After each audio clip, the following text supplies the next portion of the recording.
They're usually the small Jerry. holes. I don't work at night. I can't even imagine. No, not serious. Less Debbie gets tinier and tinier every time I see her. Yeah. So with the people, Debbie The gets underground tinier and tinier cameras. every time we see her. All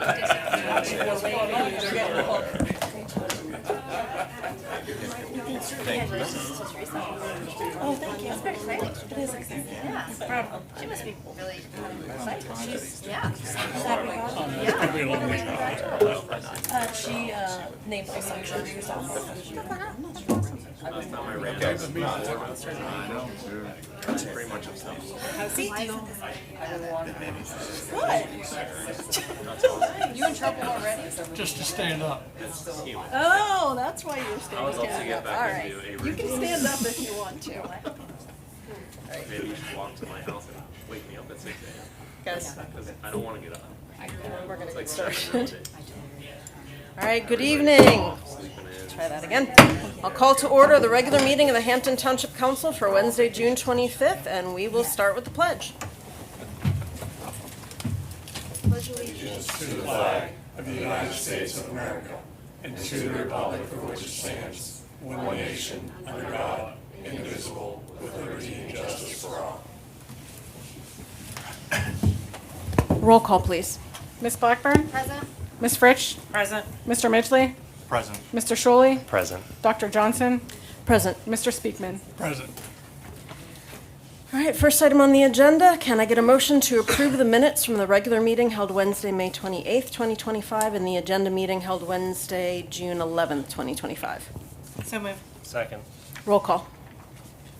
Ms. Blackburn? Favor? Ms. Fritsch? Favor. Mr. Midgley? Favor for May 28th, abstain for June 11th. Mr. Schuley? Favor. Dr. Johnson? Favor. All right, the next item is citizens' agenda matters. If anyone has anything that they would like to address to council, please step to the microphone and state your name and address.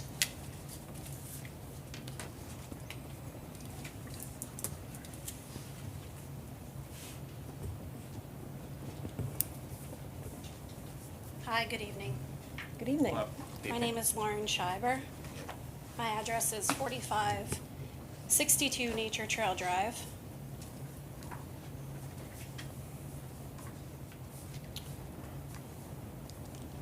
I grew up in Hampton, and I returned here about 8 years ago to raise my family. And over the past 2 years, I've been expressing my concerns about public safety matter to the township. And I think we've had some pretty good conversations there. Many steps have been taken to understand the issue and how it might be improved. And it seems that there is some interest from the township to improve the safety.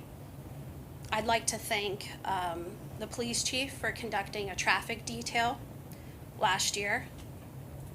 Additionally, I've spoken with many of the members of council to relay the concerns that I share, the steps that have been taken, and many of you have acknowledged the need for improvements. And I'm here this evening to ask Township Council to pass a resolution to improve the safety of a very dangerous intersection in Hampton Township. That is the Wildwood Road extension and Middle Road intersection.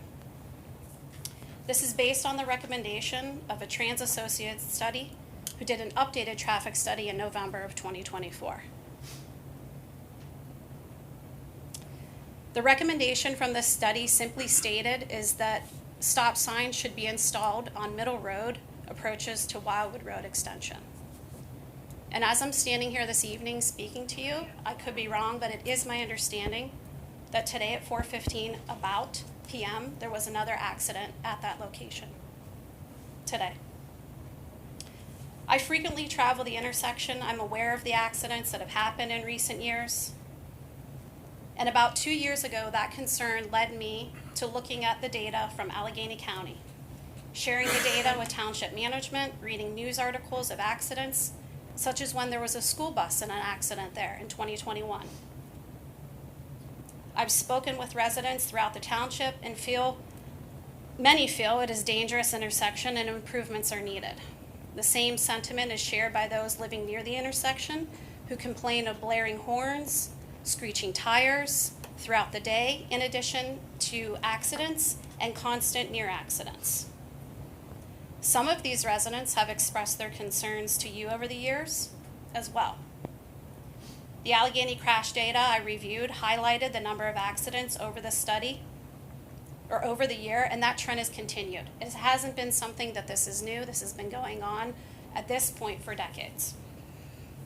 The township thought it was enough of an issue that a study through Trans Associates was updated in 2024, November. And in full disclosure, about 2 months ago, I was in an accident at that intersection with my young children in the car. My car was totaled. Thankfully, no one was injured. Speed was not a factor in the accident, and the other driver was found 100% at fault.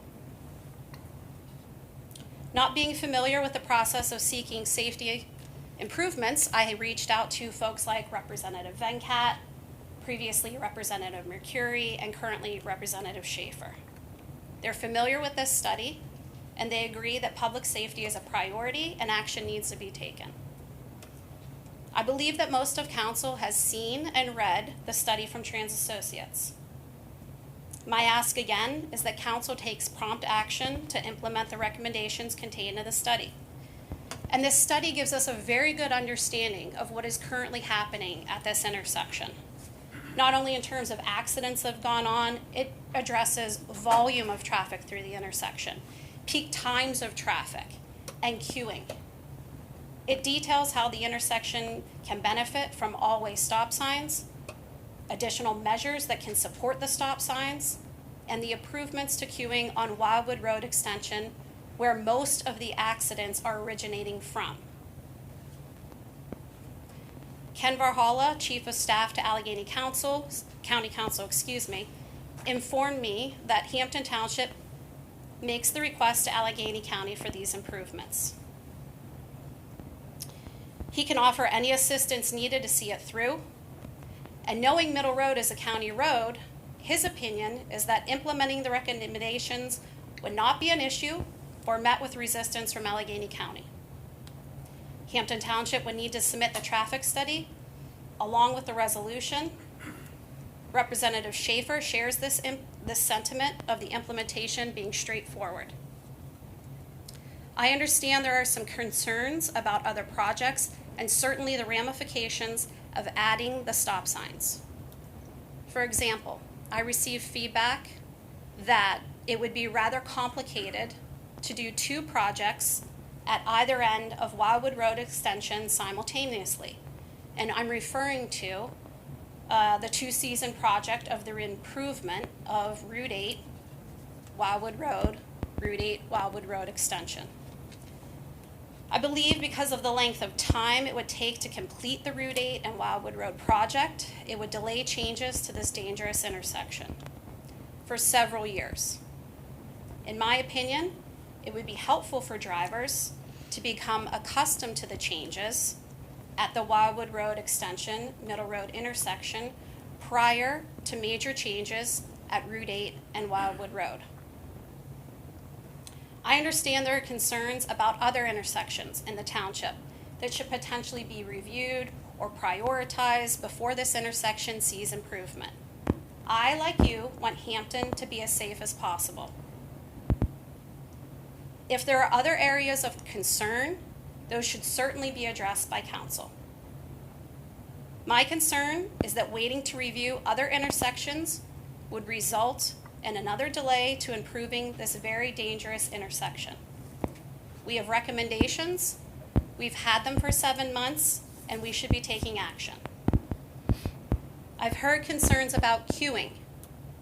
As we see in the study, queuing is a serious problem on Wildwood Road Extension during peak periods because there are no stop signs on Middle Road. In the study, you will see that queuing on Wildwood Road Extension dramatically improves with the addition of all-way stop control. As you would expect when stop signs are added in Middle Road, queuing goes from nothing to an acceptable level. Currently on Wildwood Road, extension, the queuing during the peak hour is 1 minute. This is cut in half with the addition of stop signs on Middle Road. The study projects that the highest level of queuing on Middle Road would be up to 25 seconds for southbound traffic in the afternoon during 1 hour of peak volume traffic. That is 4:45 to 5:45 p.m. We would see a dramatic decrease in queuing on Wildwood Road Extension, which, as the report identifies, is the major source of incidents. With the addition of always stop control, the aggregate total wait time of the 3 sections would only be increased by 2 seconds with adding all stop control. One is cut in half dramatically, the source of the problem, and the other 2 go up by less than 25 seconds. The overall intersection improves to a satisfactory level of service as noted in the study. I've received feedback that there are concerns about rear ends as a result of always stop control specifically for southbound traffic. That is the traffic traveling into the bend and the straightaway into the intersection. If rear end accidents are happening at stop signs in the township, I would hope council is taking appropriate actions to deal with this perceived problem. What we do know is this is a dangerous intersection that needs council's attention and action to improve. The projected queuing for southbound traffic during the peak hour is 81 feet. That is roughly the equivalency of 4 cars. 81 feet into that bend. So if we're placing a stop sign approximately 81 feet, that is already through the bend and into the straightaway.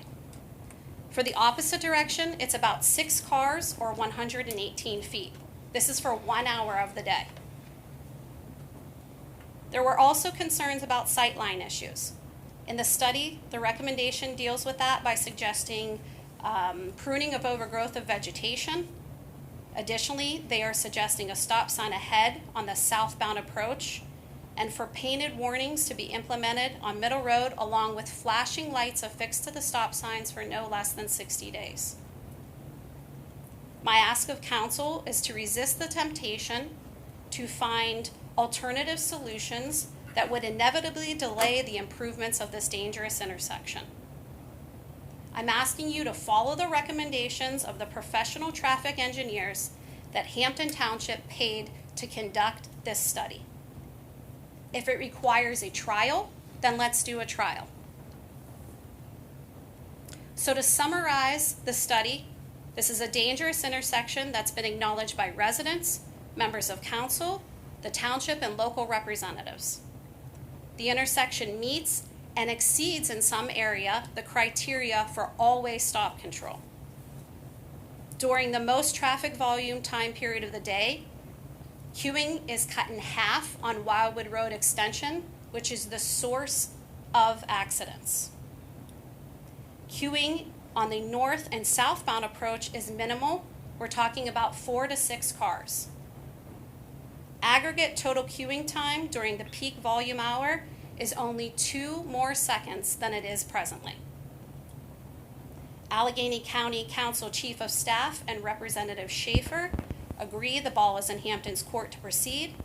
They feel these recommendations are attainable, they don't expect resistance, and they can be put into place quickly. I want to thank you for your conversation around this matter, your time around this matter, your attention around this matter. I'm hoping that you'll act on these recommendations favorably and promptly to improve safety for residents and those traveling through Hampton.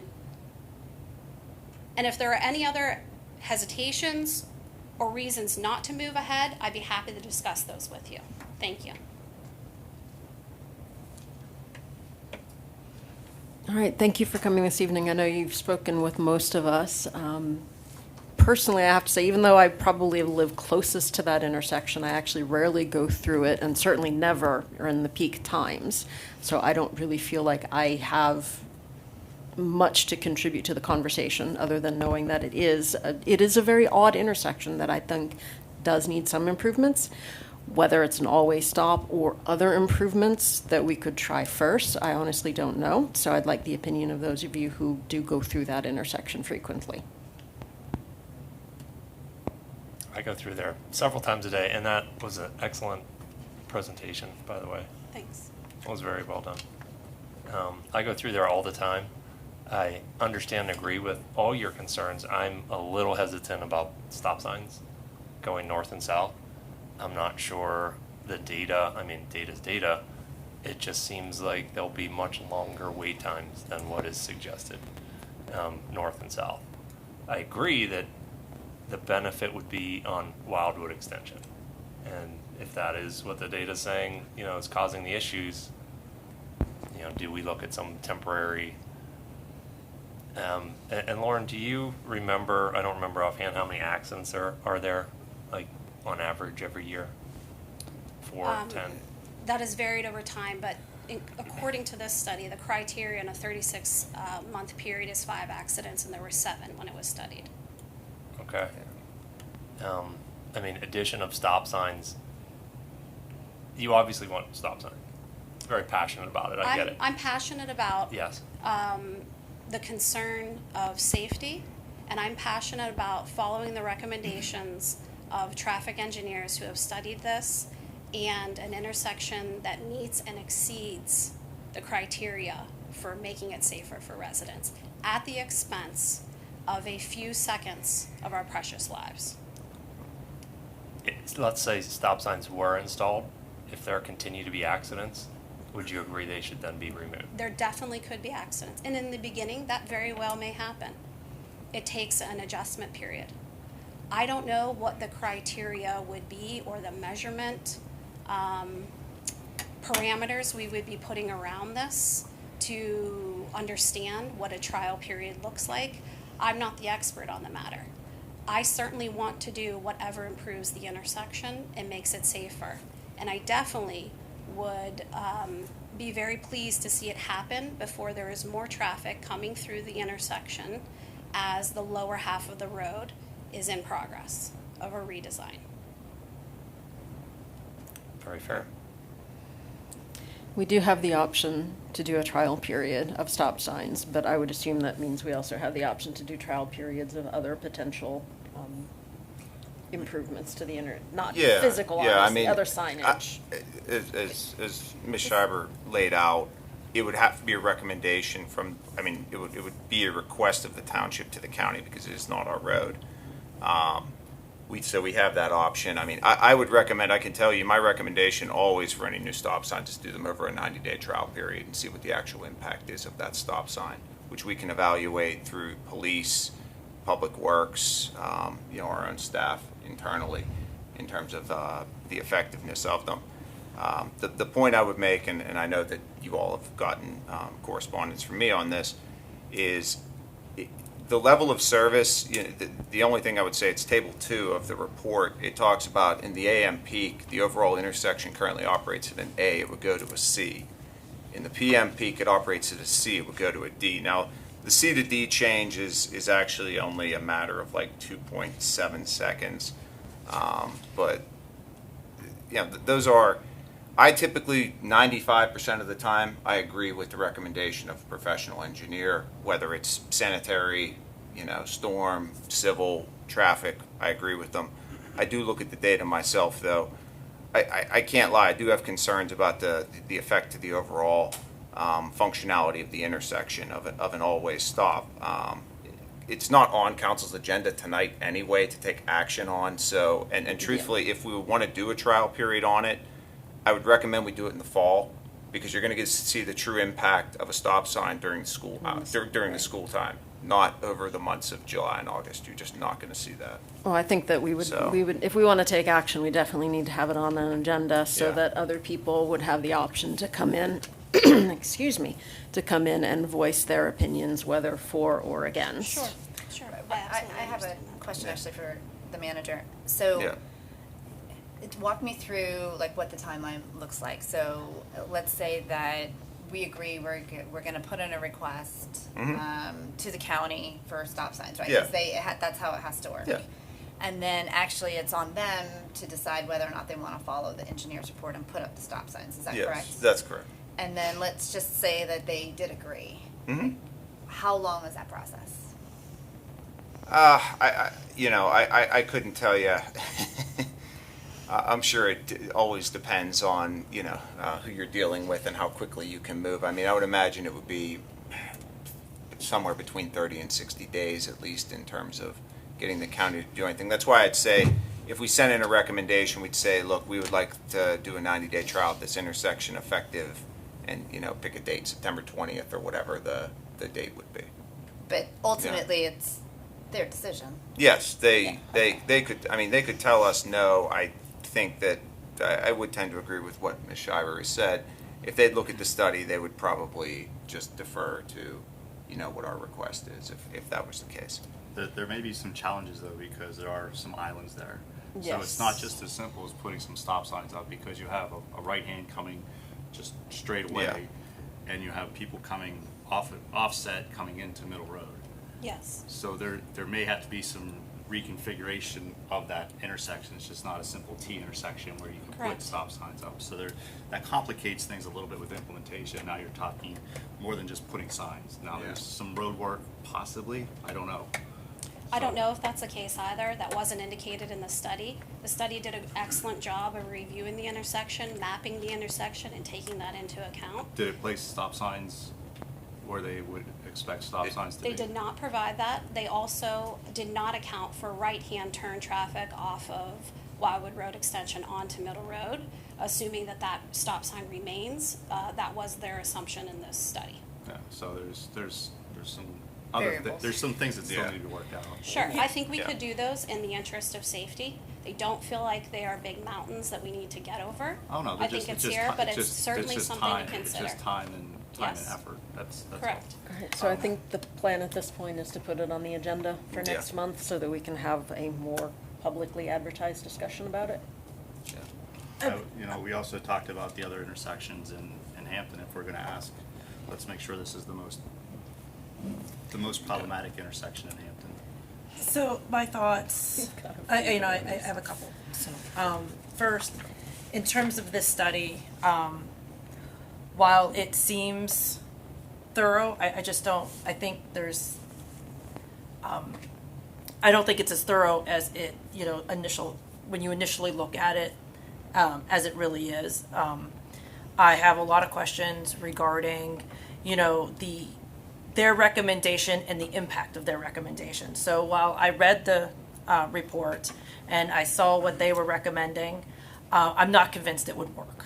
I'm also not a civil engineer, but before I would support any sort of measure to even do a trial period, I would want the author of the report to sort of present their conclusions, their process, their conclusions on it, and what the impact of their recommendations would be. I live by that intersection. I go by that intersection at all hours, every single day. I've also traveled a lot of the other intersections in this township and county. I would not put that intersection on my top of my list as unsafe. That's just my experience and my opinion. I have a 16-year-old daughter. I would let her travel through that intersection. There are others I don't allow her to travel through. That being said, I know that, there is a concern by individuals about the intersection. So obviously, happy to take a look at it. And if we can make it safer, fine. And I'll support that. But I want to make sure that we're making the right decision and not just based on, the four corners of this report as it's written. I think there's some holes. It's not as complete as you think after my initial read through it. I'm like, all right, I get it. But then I read it again, and I just have some questions. So I would like to hear from them. I'd also like to hear from Public Works and the police department as well. that being said, to Alfie's point, you know, what do our other intersections look like? You know, we saw the crash data from here and what's in this report. The good news, there was no severe injuries involved. Most of these accidents were property damage only. So are we focusing time on this intersection where there might be another intersection in the township where the severity of the accidents are greater, if that even exists in the township? But I don't want to lose focus of our overall goal, our overall goal in making the township safer. We just got to concentrate our efforts in the right places. Yeah, I also would be curious learning more. I understand why you would want to have this intersection changed before the Route 8 and Wildwood extension construction begins. But what if we put in all-way stops? What will that do to the queuing if a lot of that traffic shifts over to that intersection? I understand where you're coming from, but I also don't want to see people sitting there because there's so much more traffic at that intersection that they're delayed for a couple of minutes waiting to get through. And that is I'm not going to say brief, it's a 2-season project. It's not Yes. forever.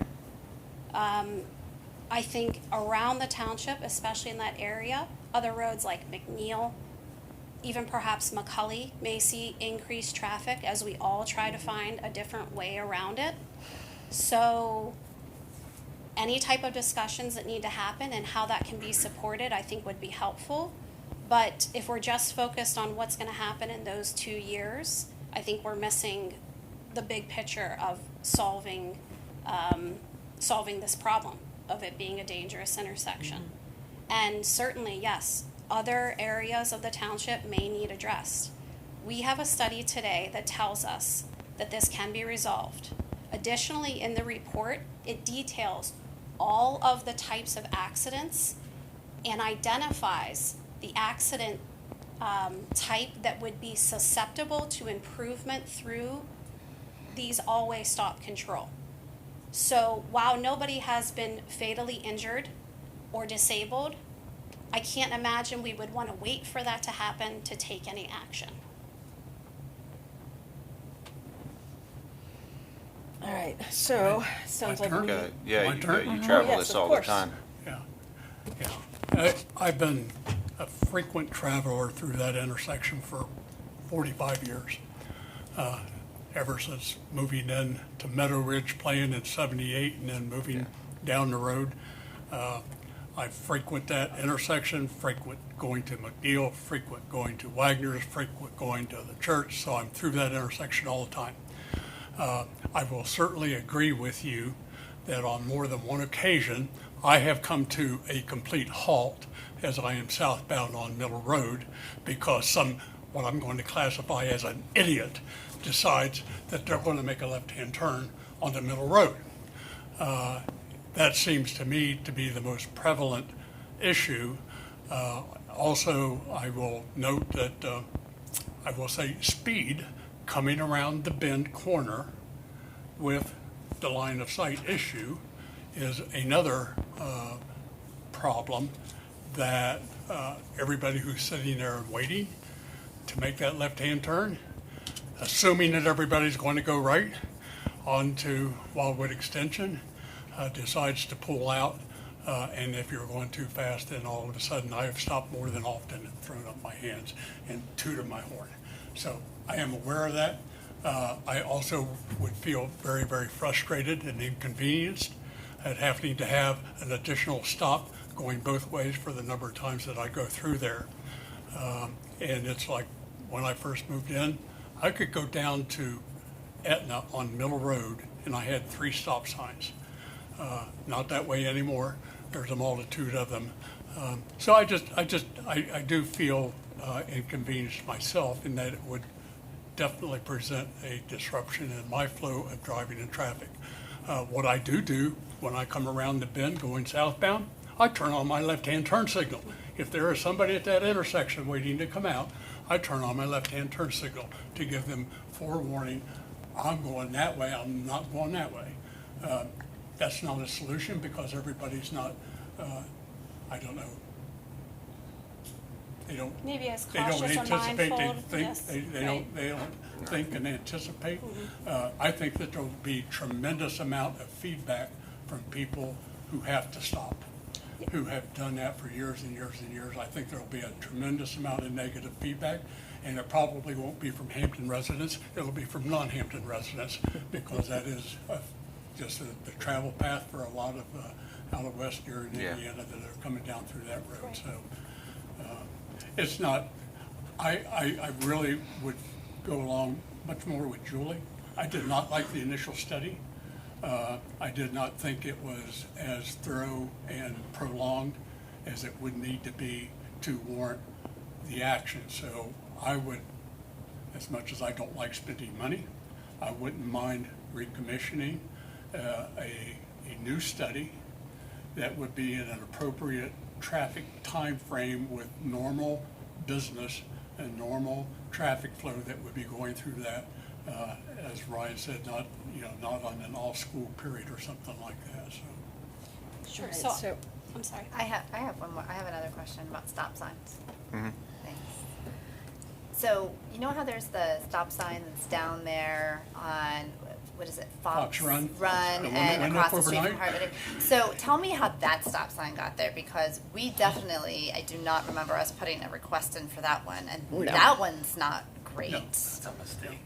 Like, what, how did that one go in on Middle Road? That was the county's decision. So the county decided to put in Yeah. Yeah. that stop sign. So again, what did the county council president say? Why is it that they wouldn't just I do this, called to and why do we complain. have to weigh in on it? I called to complain when the county put that up, because I That one, almost but got in an I guess I'm accident there. asking, like, if And they can just put that one up, why would we have to even get involved in the this county one? told me that they had multiple complaints and multiple years of crash data at that intersection. I said, There's no way. BS. There's no way. And that was kind of all I was told. Yeah. It was a resident that was Driving. very upset. It may have been in reaction to SPC traffic counts and data analysis, but I don't know that for a fact. They do that on occasion. Can we ask them to take it down? I requested it. I don't so- think they're gonna go So for that. I mean, you know, it's, Can we take it Yeah, down? no. No. there's totally, anyways, go ahead, Julie. Yeah. Well, if they just put up the one on Middle Road down Yeah. there, why aren't they doing this? Yeah, that was my question. Yeah, that It's is like, the- why that's- do we even get involved? If they put up the one on Middle Road, why would we get involved in this one? It just raises another question as to why, Yeah. you know. Yeah. Yes. Yeah. So at this point, I think It- basically we are having this discussion and the public does not know about this. And I don't think Yeah. that's very fair, because I think Jerry's right. We will have a lot of people who are opposed to it, though I'm sure we will have a lot of people who agree with you as well. So I would like to officially add this to an agenda. Ask Trans Associates to come in, I will have Mr. present, Getz here. and that Yeah. way we can ask the questions that have been coming up this So evening. can we get someone from the county who knows stop signs to come in too, so we understand how that works? I don't think Or you're can gonna we have get, any luck can we with get, that. I'm like, You're not right, gonna I have know, any I luck with know, that I one. know. No. But, Just the way the state is the same way, anytime that we get a resident's concerned about on the state road asking stop signs, I say, you gotta go to the state and make that request. They said, no, you gotta come to the township, they have to have a traffic study, or sometimes the state will do a traffic study. Yeah. The request has to be made by the township. I mean, You cannot make that request. Unless the county wants to do it or the state wants to do it themselves. Yeah. Unless the county or state wants to do it themselves. I mean, that's just exhausting, right? That's not very user-friendly at all to have the different agencies just punting residents around who have legitimate concerns, right? Like, I mean, that's why I kind of want to understand the bureaucracy of putting up a stop sign. That's a I think great, it's- great point, too. I think it's important to understand that. Okay. Great point. So it sounds Let like me the get Mr. county Getz. illegitimately put up a stop sign on Fox Run Road. All right. Yeah. I'll have Mr. Getz at, I'll try to get him our next agenda meeting. All right, thank you. Yeah. Okay.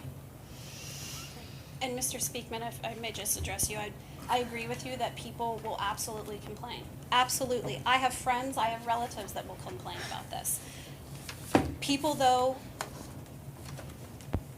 will not be able to complain about the accidents they never saw there. And we're asking for 2 seconds beyond what is currently happening at the intersection.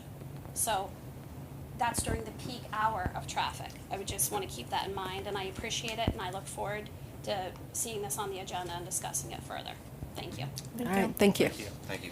All right, does anyone else have anything that they would like to address the council? So I don't know if you can, if I can do this, but I had a resident who wanted to come tonight and she couldn't, and so she asked that I read her concern.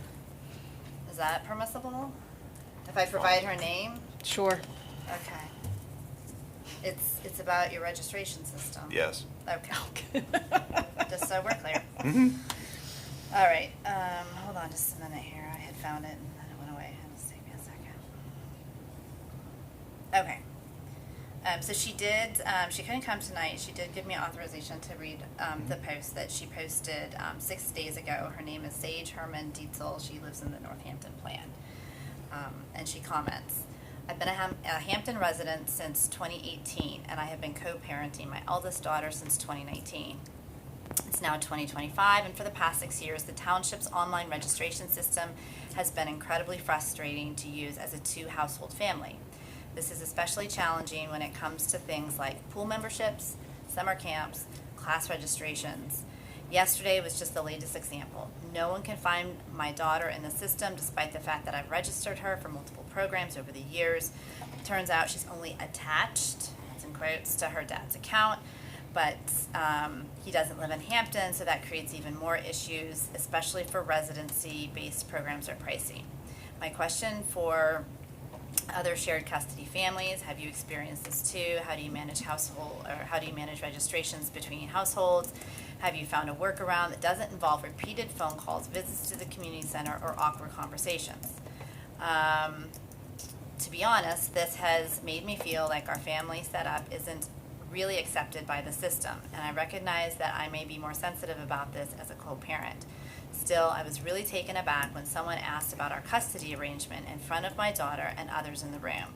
That's a private matter and felt inappropriate to bring up publicly. That said, I want to be clear that everyone I've spoken with has been kind, polite, and genuinely wants to help, but they also seem just as baffled as I am about why the system doesn't work better for modern families. So here's my big question. If this is a known issue, why hasn't a solution been put in place? Who can I talk to about advocating for a permanent fix that acknowledges the reality of shared households? I appreciate any insight or even just knowing that I'm not the only one navigating this problem. Again, her name is Sage and she's at 3078 Swansea Crescent West. Yeah, and Sage, that when she posted that on Facebook 6 days ago, That's right. yeah, Sarah Taylor's mom actually saw it. Sarah Taylor, who works at our community center, informed Sarah, and Sarah reached out to Sage. They actually have not spoken yet, but this is actually a very quick fix.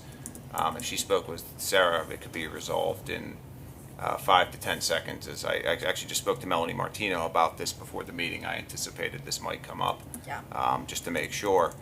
The issue is once you are added into RecTrack, which is the recreation software, once you create an account and once you create a household, essentially, any change to those households has to be done by our staff, because to give that authority to users, what you would open up is people putting non-residents in there, cousins in there, a bunch of different situations where people could add people to their household who were, claim them as residents, get resident rates. It's a way of preventing, this is an overstatement, it's a way essentially of preventing fraud, is by having our staff do it. But this actually does come up from time to time. And Melanie and Sarah both told me, they're like, we have someone call us and we take care of it in like 10, 15 seconds. It's very quick. But there are similar issues related to only having one head of household Yes. on an account, which Mhm. several people have expressed having Yes. problems with. Mm-hmm. Yeah. So I do think that we need to look into whatever we're doing to map the family structure and figure out a better way to do it. Yeah, I mean, I will tell you that, it generated 34 comments. A lot of people felt the same way. I've actually had feedback from acquaintances and friends that, it's actually kind of cumbersome to try to get that changed or to figure out, it's under my spouse's name. We actually have this problem in my household because it's under my name, but my husband's always the one that registers my son for basketball. So you know, he either waits for me to do it, or yes, he comes down to the community center and does it in person, which he can do because he works from home. But, I mean, I would say, I'm a little surprised there's not a system out there that takes into account our fraud concerns and yet gives the user better flexibility than the current system. And I think that's what the conversation on the Facebook was getting at. And I'm certain that that's, you know, what my neighbor and Sage was getting at as well.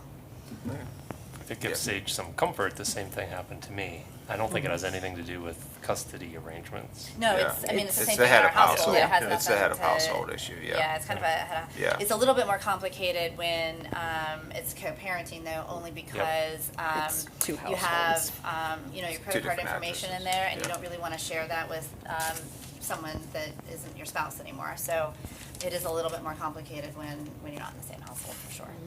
I'm trying to remember the resolution. I talked to somebody and like, Ryan, this was several years ago and it was fixed in about 5 seconds. Is there a way to add like a flag or a Yeah, that's what I note was to gonna the suggest. website, like, hey, Account changes have to call this number. yeah, Yeah. We can, yes. That's pretty Because simple. everybody's fix. used to going into their Amazon account and making changes and going and doing all that stuff Yeah. right online. If we're doing something different, we should probably let them know. Amazon has many more watchdogs than I'm we not- do. I'm not- Oh, no, I know, I'm I'm not just disagreeing saying with that, that, but- yeah. But No, no. that's what the benchmark is of Yeah. how people operate today. Yeah, no, that's That fair. would solve the household one, but not the dual head of household, which we do need to fix. Yes. The, I mean, yes. yeah, I mean, a lot of systems that are worried about security and fraud, or, you know, people changing, or, I don't know. I mean, so I'll tell her to call in the short Yeah. term, but it is true that it does generate quite a bit of buzz and conversation get amongst it. the parental households, especially when swim classes and tennis classes and dance classes are, you know, in full swing, and then you got basketball in the fall, or winter, so. Yeah. All right. Anything else for citizens' agenda? All right, then let's move on with our agenda, starting with administration. Item A, please. Yeah, this involves the replacement of administrative vehicle, transferring money from the capital reserve to the general fund. I will tell you, I was wrong. I said it would likely take several months to replace. Rich Myros in our Public Works Department was able to locate a vehicle, I think, last week, something like that. So it goes to show what I know. But we don't anticipate the transfer to be more than $25,000. Jerry, do you have anything you want to add? Only in that we would transfer it at the end of the year. End of the year if necessary. If necessary. It would still be transferred at the end of the year? Yes. Okay. Yeah, Yeah. if we happen to have a surplus in one way or another, then we won't do that. No. All right, did anyone have any questions about this item? How close was the totaled vehicle to the end of its useful life? 2 Couple years? It would have been, what was it, 2 years? It Or was only a 22. It was a Yeah. 22, yeah. it would have been turned over. The yeah. replacement value, the replacement was 40,000, the insurance was 20,000. 20, 30. Basically. So, Mm-hmm. it would have been another, 2-3 years before we would have replaced it. We would have handed it down to a different Yeah. department, so we would probably would have had it for another 7 to 8 years.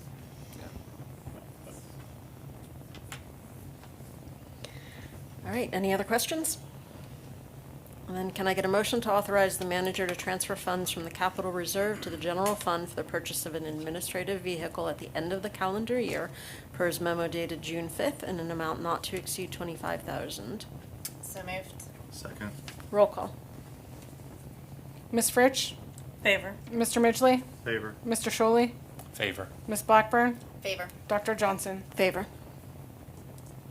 All right, item B, the North Hills COG Executive Board did not meet this month, so I will defer to the manager if he The has anything he'd like to. Administrative board did not meet either.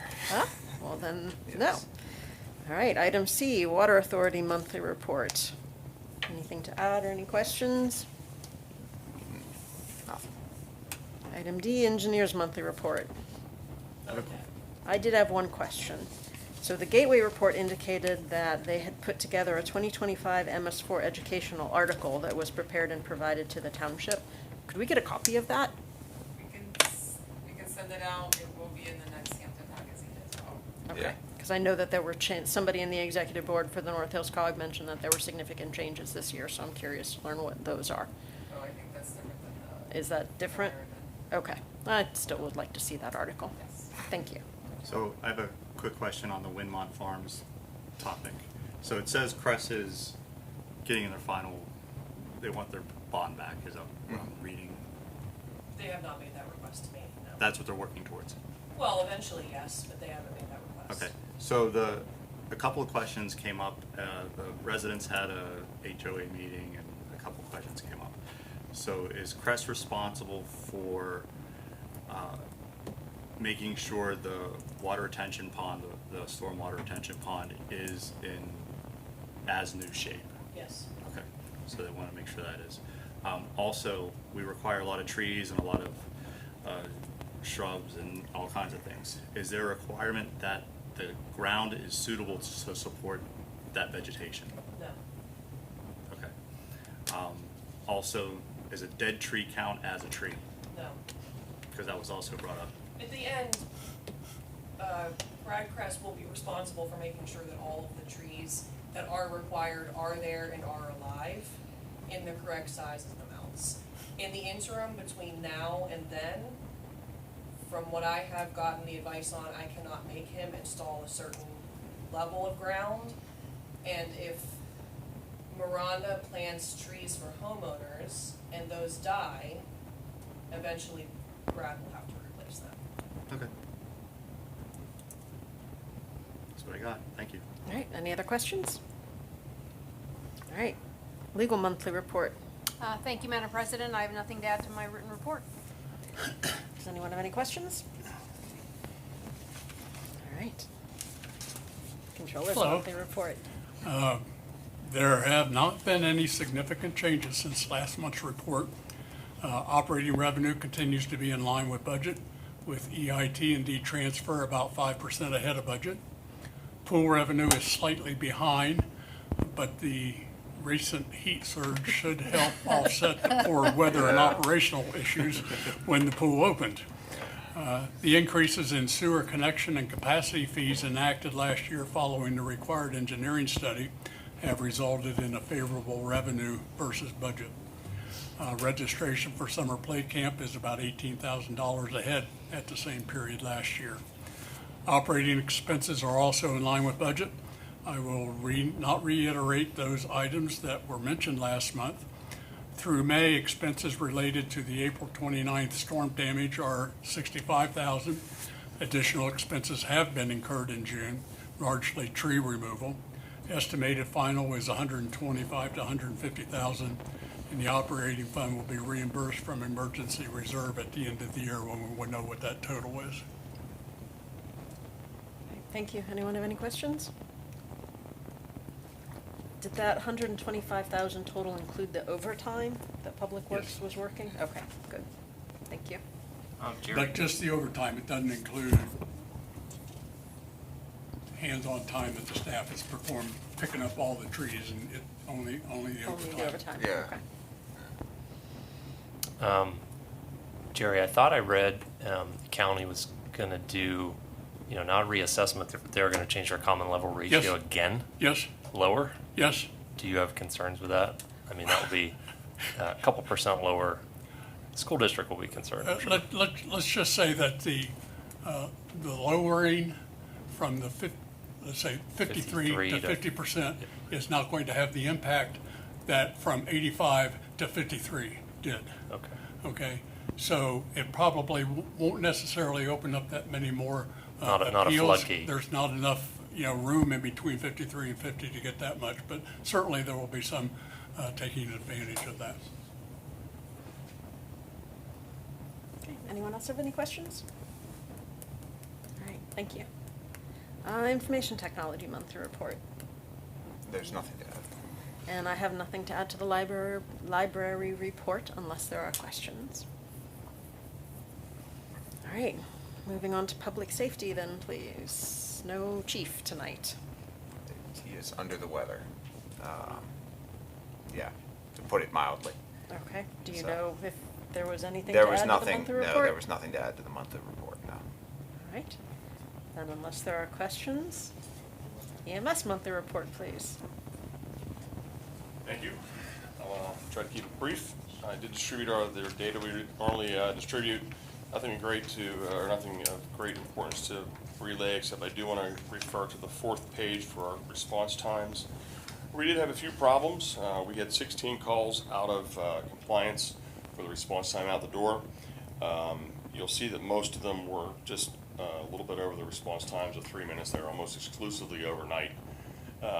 We have talked to every one of the people involved in the situation. We're tracking and trending these, and I'm not finding any trends among specific staff that are always over and those kind of things. So that's, I'm happy to say that. I do want to point out that the very last one, so again, E0 is the highest priority call. E4 is a lift assist, is what the category is. There's a 15-minute response time there. That's not accurate. That's when the ambulance arrived on scene, but we had all 3 ambulances unavailable when this call came in. It came as a lift assist. Supervisor responded, was there in a matter of 6 minutes, and then turned out the patient did need transported. Yeah. So there's medical care with that person, and until the ambulance arrived, and then the patient was transported without any detriment. Any questions about any of that? Okay, a couple other updates real quick. First, had a great time at the Touch a Truck out here, nice attendance and a chance to talk to a lot of people and answer questions. Looking forward to a few things coming up. July 3rd here, I will personally endorse both bands, as I've seen them both multiple times, and they're really good, so I'm looking forward to that, and the great crowd we always get. And some other things we have coming up, the Police Academy they do for the Kids Police Academy, we're participating that day with Children's Hospital and some EMS activities, and the Hot Dogs with Heroes event also next month, so looking for those events and looking forward to them. And then last, I distributed a picture I put at each of your places this evening, and it's the changes that were made on our behalf over at the police station for the EMS crew quarters. It is tremendously appreciated. To the council for making it happen, for the folks that moved along, certainly Ryan, Rich Zeck, JR, Chief Volakovich, everybody got us in there. It's been really well received by the crew. If you look at the picture and you see the wooden wall, that is, we're waiting for a fixture that the glass wall is going to be coming and put in that place, and it's just a longer construction time frame to get there, manufacturing time frame to get that done. But super happy to be here and be in that space and say thank you for that. And that's my report, unless anybody has any questions. No, thank you. Glad the new space is working out. Yes, as am I. Thank you. All right, anything to add to public safety? All right, moving on to community services then, please. Thank you. The first item on the agenda is the Grouse Run Road Stream Bank Restoration Project. Our apologies for the delay in getting you the memo and the recommendation that was at your desk this evening. Bids were received and opened this past Monday with 2 bids received, and attached is the memo from myself along with PVE's tally sheet and Adam Machenbaugh's recommendation. The low bidder was BJC Enterprises in the amount of $153,800, and the second bid that came in was $168,000, so they were both comparable to each other. This is a capital expenditure through the Stormwater Management Fund, and it was originally budgeted, and it's in the budget for $100,000. We definitely underestimated the cost for this project. However, there is another project in the capital improvement for stormwater in the amount of $92,500 for a stream bank project. I do not foresee any other stream bank stabilization projects occurring this year. So there would be adequate funding to complete this project. I am recommending the award of a contract to BJC Enterprises for the Grouse Run Road Stream Bank Restoration Project at a not-to-exceed cost of $153,800 through the Stormwater Management Fund. Does anyone have any questions? Can you remind me where that is? Is that the one off Wick Line? This is right across from Minio's off of Wildwood Oh, that one. Road. Yep. Yes. Okay, thanks. Any other questions?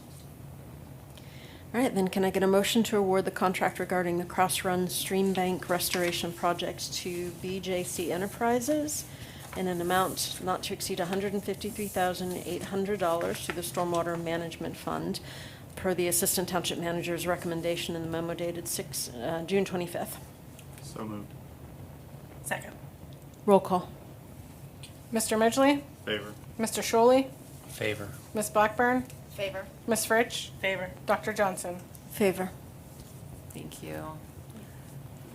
The next item is the North Hills Cog Rock Salt Agreement. Per my memo of June 11th, I am recommending council approve the North Hills Cogs Option Year 1 Articles of Agreement for the 2025-26 season with Morton Salt Company. The price for the road salt under this contract is $88.01. Any questions or concerns? All right, then can I get a motion to approve the North Hills Council of Governments Rock Salt Agreement for Option Year 1 for the 2025-2026 winter season per the Assistant Township Manager's memo dated June 11th? So moved. Second. Roll call.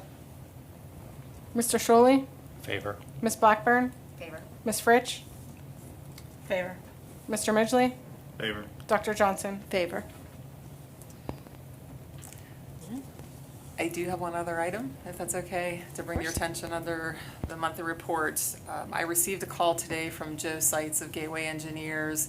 He is also the engineer for McCandless for their road paving project. Their paving program was awarded to Youngblood Paving, who we have this year. And they are paving the Gray Brook plan off of Ferguson Road. And one road, Red Coach Road, we do own a portion of Red Coach, sorry about that. It's about 120 feet long and there's an 80-foot in diameter cul-de-sac. And Joe called me today to see if we would be interested in paving our section of it. It makes sense. That road comes off of Dolphin Road. I looked at our road paving history. We don't have any plans for the next 8 to 10 years to even pave that. So Joe is going to put some numbers together. Hopefully we'll have it by early next week to see if we will be able to afford it in this year's road paving program. Our road paving program should be complete. If it wasn't completed today, it will be done tomorrow. So they will have final numbers by the end of this week.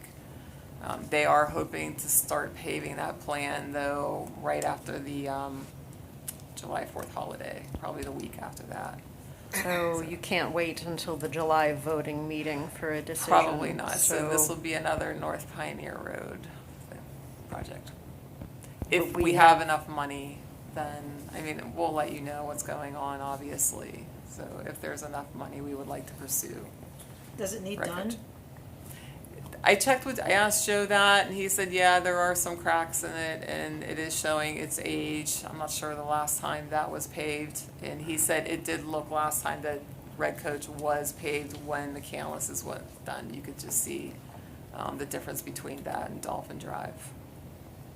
Do we have any idea what the estimate might be? He had no clue right now, so he was going to put some numbers together, and then he would, like I said, he was going to wait until Friday when our inspector is going to be meeting with Jack Wine from Youngblood to see what the final numbers are, to see if we can actually do it.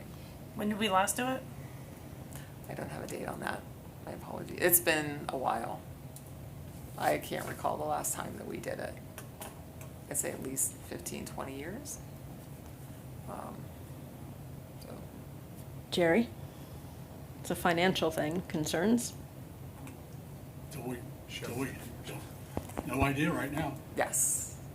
No idea the numbers. I just wanted to bring it to your attention tonight. Okay. So you're not looking Just in for a case. vote on anything No. tonight? Okay. Not just bring it to your attention. All right. All right, then with that, do you have anything to add to the monthly reports? Yeah. Not unless you have any questions. All right, environmental services, please. Thank you, Madam President. This evening, we're requesting ratification of the action to purchase furniture through the CoStar's Cooperative Purchasing Program for the Allison Park Water Pollution Control Plant. All right, did anyone have any questions? All right, then can I get a motion to ratify the purchase of furniture for the wastewater treatment plant through the CoStar's Cooperative Purchasing Program for 2 purchase orders in the amounts of $5,950 and $20,789.57 per the Environmental Services Director's memo dated June 5th? So moved. Second. Roll call. Ms. Blackburn?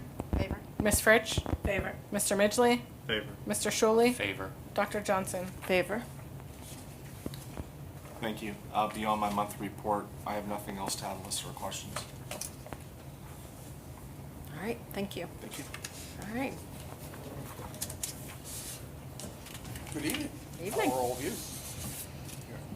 After listening to stop signs and recware and furniture, and this is going to be quick and easy.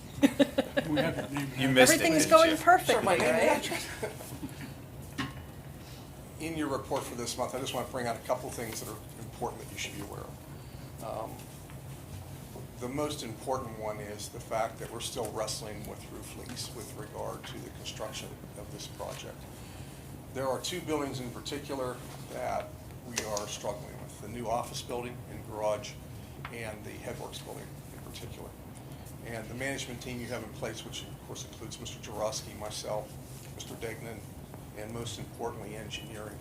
I think we reached the kind of the end of our rope on Tuesday afternoon when we had a construction meeting and finally said to the contractor who's involved, who by the way has been very amicable about dealing with this project. They themselves are having a very difficult time trying to figure out the causes and wherefores from it. But we do have a pretty good general idea of why we're experiencing what we're experiencing, and without getting technical, what we've asked Mealy to do is to come back with a change order to construct the flashing and the loop of the roof correctly over top of the block wall. If you don't understand what's going on, water isn't leaking like in the middle of a roof. It's leaking down in the walls, down onto the concrete below.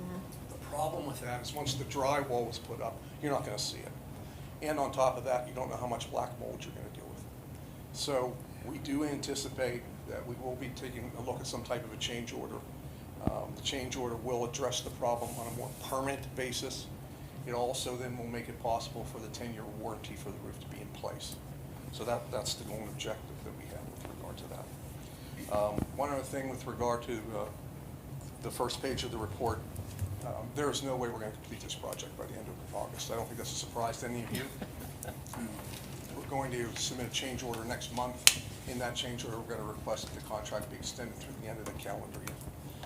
By taking that action, that'll make it possible for Mealy to take the appropriate steps necessary in order to complete, most importantly, the flood wall and, if possible, all the finished grading. We would like to try and do the paving. I don't think we're going to get to the paving, although engineering is still, they're keeping a good feeling towards it. I don't see how it's going to happen. If they do it, the best you're going to be looking at is you're going to be dropping binder coats and then coming back and paving the balance of it in the spring. And at that particular point, you can talk about alternative approaches from taking it out of the contract and running it into your road paving program or just having them finish it however you want to do it. If you take a look at page 2 of the report, there in the right-hand side corner is the breakdown of the SCADA change order tracking system.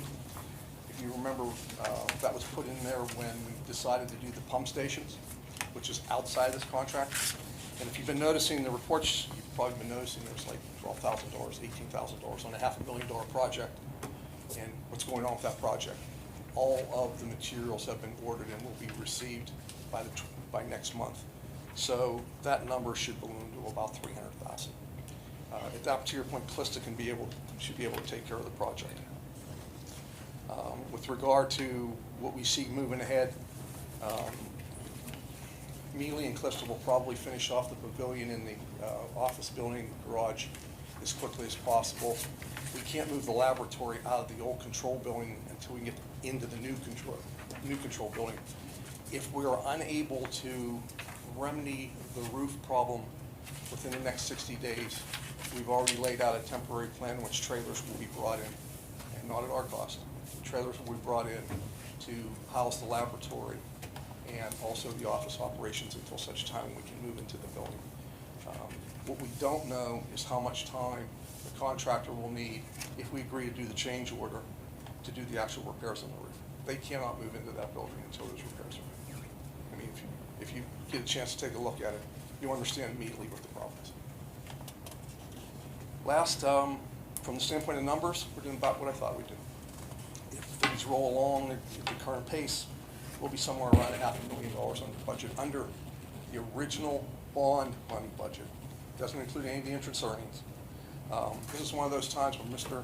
Speakman and I disagree, and he has a more liberal viewpoint than I do. I don't think I've lived long enough to see this. He believes that we'll do a little better, but either way, no matter who's right, we should finish the project with approximately $500,000 to at least $1 million, maybe more, of bond monies that are left. And then also you've been earning interest on those bond monies, and I believe the last time I looked at it was somewhere around 4.2 million, give or take. So some of that money you've already used, but at least it's outside of this project. And keep in mind that $500,000 of this project for the pump station or in this project. So if you put that $500,000 back into the project, then you are right around the $1 million number. So you're doing real well. Thank you for the support. We feel pretty confident we'll get through the process as quickly as possible. Understand that once we're done, and Jim will be fantastic at this because he clearly understands it. You're looking at a 24-month shakeout period. Mr. Jarosky clearly understands how that works too. 2 years. Okay? I mean, it takes some time to learn how to use the equipment, to learn the personality associated with the equipment, a whole slew of different things. But overall, we're very, very pleased with what's going on. Any questions? I'm more than happy to answer. So with this extended completion date, engineering cost will not increase any more than what they already have. No, we brought that up yesterday. Ryan brought that up like instantly yesterday. And Rob Horvath said, no, engineering is comfortable with the numbers that they have presented, including inspection numbers. Okay. So, Bill's, And Mealy or Clista has no additional costs incurred because of the extension of the time? no, Mealy and Clista would love to finish the project tomorrow. Yeah. The problem that they have is that it's a logistical problem. Until that laboratory can be moved into the new control building, okay? They can't demolish the old building. And they can't do the flood wall until they demolish the building. So they actually want the extension because it gives them a little bit more breathing. So by us agreeing to the extension, they are not due any penalty, so to speak, in not being done on time? That's correct. You're waiving the penalty. That's what you would be doing. And I don't want to speak for Chairman Ryan, but I would highly recommend you waive the penalty.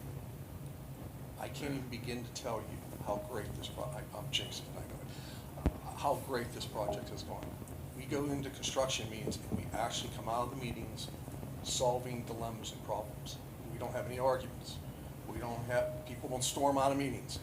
It is so unusual to watch a project at this high level, so many component parts, where everybody's on the same page. I just can't see punishing a contractor for a situation that they really don't have 100% control over. They could argue to the township, hey, get your laboratory and move it. But they haven't done that. They understand the limitations that Jim has. And they've been more than willing to adhere to them. That being the case, I don't see why you'd want to punish them. And I think, I don't want to speak for you, Ryan, but I think you would agree. No, I'd agree. I mean, on a job of this size, it just doesn't make sense. Liquidated damages are great on smaller projects as a threat to smaller contractors. On larger projects like this, you end up in court, and any liquidated damages get eaten up by lawyers quickly. And an incomplete project. Yes, that too. That too. Two-part question. So the roof leaking, you said the word change order, There's which gonna means be a we're gonna have to change pay for it. There will be. It's going to be a negotiated change order. Okay. Risk exposure, I don't know, 60,000 maybe to 75,000. Negotiated arrangement, probably going to be somewhere around 20 to 30. You have to remember something. Mealy themselves are losing their shirt for every day that they can't control this problem. So they have a dilemma that we are now willing to help them fix. I don't want you to get the wrong impression. I don't want you to think that, what I'm about to say means I don't care about small amounts of money. $20,000 on a $60 million project, as Cherry Speakman would tell you, That's in here, and is budget dust. that's in there. Well, Yes or no? it's in the $650,000 Yes, the miscellaneous. anticipated remaining. Yep. Right, so Okay. you'll be able to absorb it. But, I mean, we're talking about such a minuscule amount of money. I can't, and it's accounted for in the $650,000 anyway, because I kept it there for things like this to occur, and I also kept it there because of the wall. I just can't see. So is this an engineering design issue? I think we're gonna have to talk to KLH about that after. I think KLH recognizes that they're not a roofing specialist. The design they use, though, they've used in other facilities and they've never had a problem. Yeah. Their answer to us was, just caulk all the seam points and all the cracks. Yeah. Okay, 5 years from now, that caulking's gone. No. Yeah. Well, we're not gonna do that. And on top of that, the manufacturer then may not warranty the roof. And you need to have that roof warranty. That roof has to be warranted by the manufacturer. So, and I know what would happen if we get into this. Steel City Roofing, who did the actual construction as a sub for Mealy, will point to the engineer, who will then point to Mealy, who will then point back to Steel City Roofing. Let's not even go there. I mean, it's not worth it. What's more important, I think, and I think you would agree as a group, is the health and safety of your employees. You can't have mold in those walls. You have people who are going to be working down there all the time. They just cannot deal with that. And if we're concerned about, and Mealy was told this yesterday, if we're concerned about the length of time it takes them to make this repair, Mealy's going to do a study as to the condition of the walls and determine if the walls have any mold behind them. If they do, they're going to take them out and they're going to fix it. It's their problem, not ours. We didn't cause it, they did. So I think that as a team, we did a pretty good job yesterday really solving a problem that has been plaguing us now for months.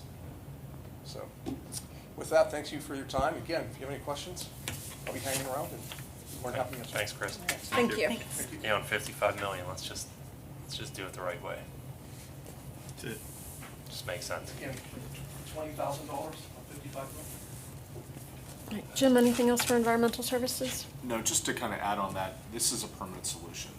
By properly flashing all around these walls for these buildings, this will eliminate that potential risk down the road from a maintenance concern. And we're just trying to protect these buildings for the long haul.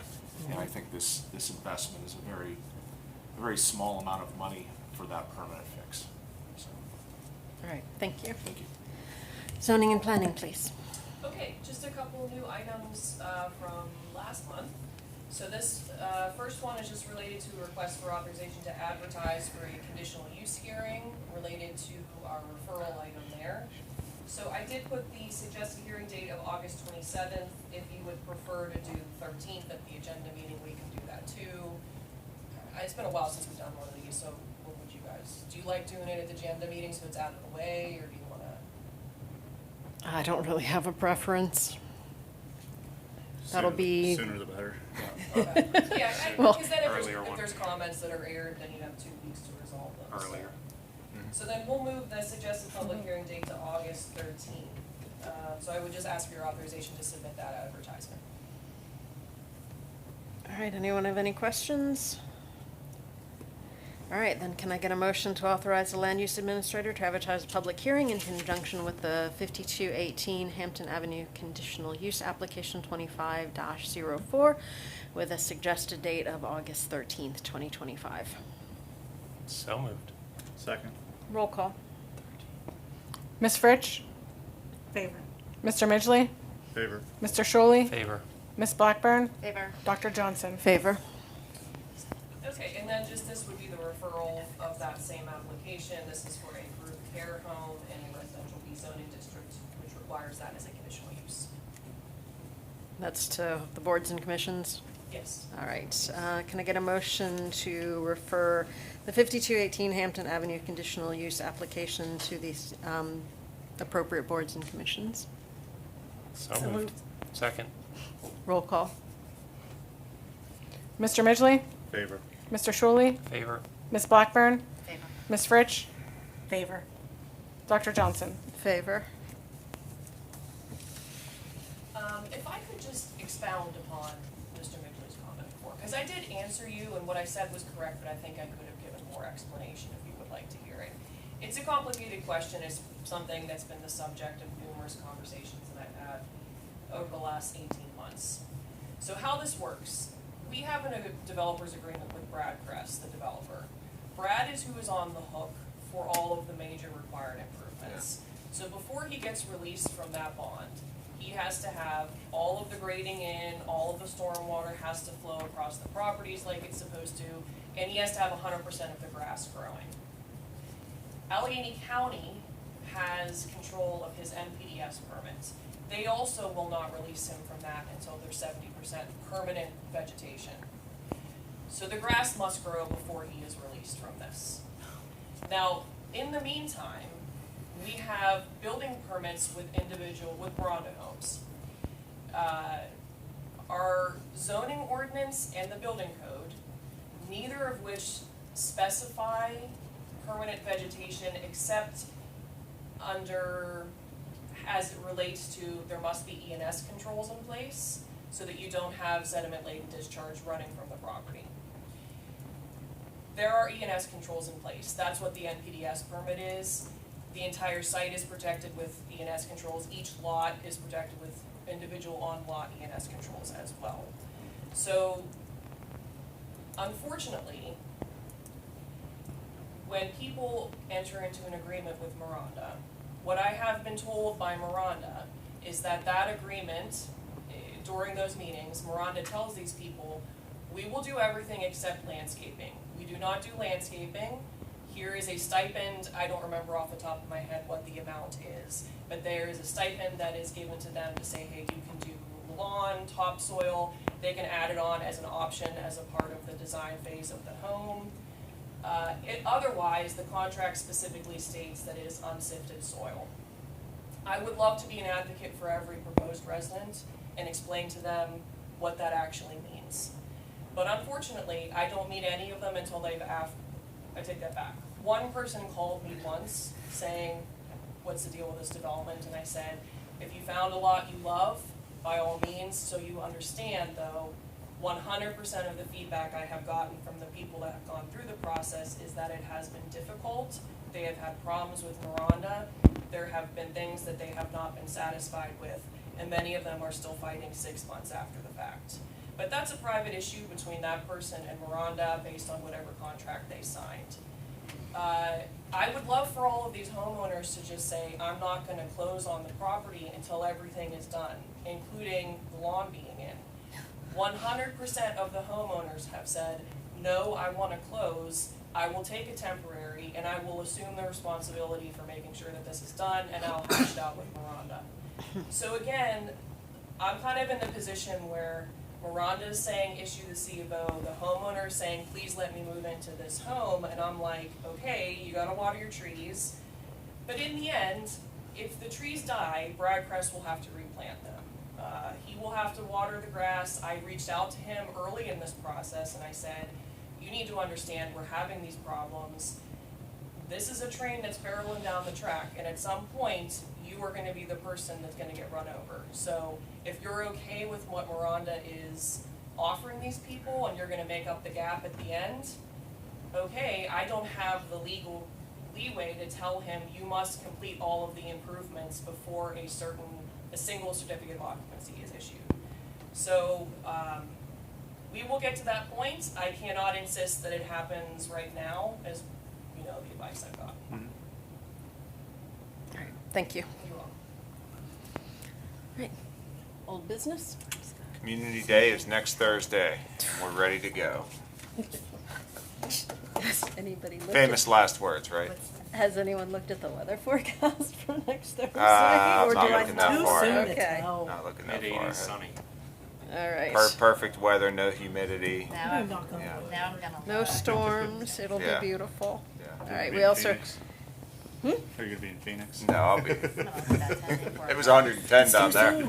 all right, we also have a Pints in the Park coming up on the 18th, just so everyone is aware of that.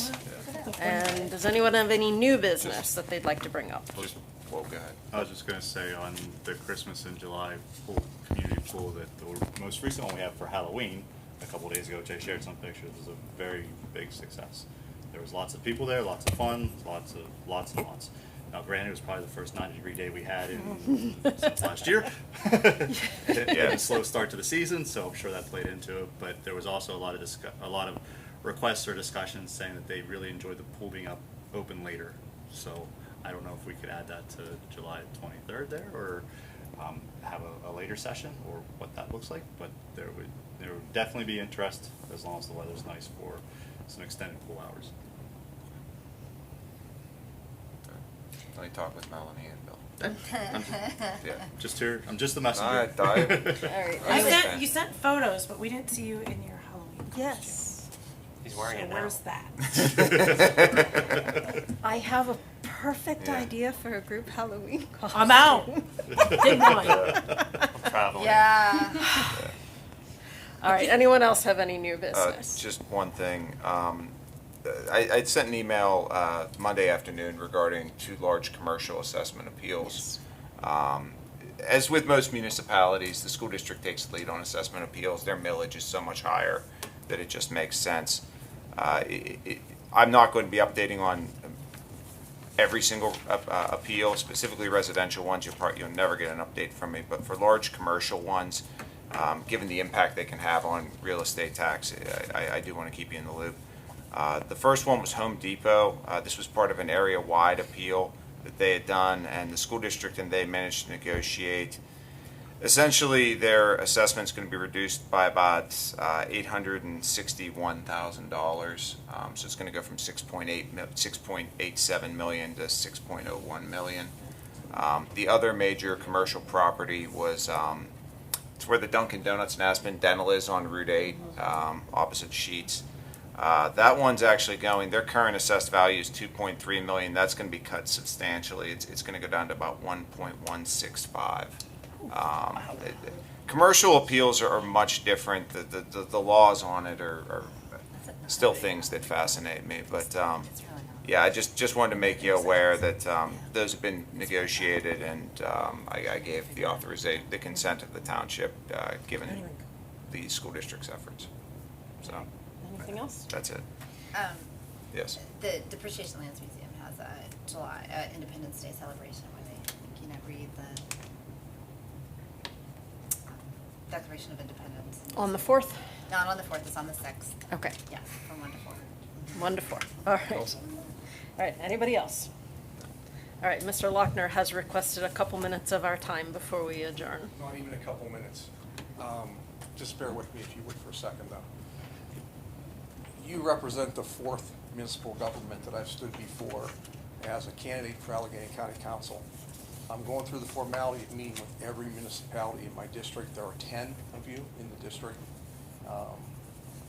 Normally at this point I say it's so you can put a face with the name. I don't think you have to worry about that. But I do want for the record to make sure that Hampton didn't get left out, and that as you begin to hear more about where I'm going and what I'm doing, and some of your colleagues from other municipalities will start talking to you, I just wanted to give you a heads up. So if I am elected, I'm honored to be elected, you're going to see me a little more than the past player, because I believe the municipalities have gotten the short end of the stick in this relationship. And no offense, that intersection's a classic example of it. So with that, thank you for your time, and good evening. All right, thank you. All right, with that, meeting adjourned. Thank you, everyone, for coming tonight.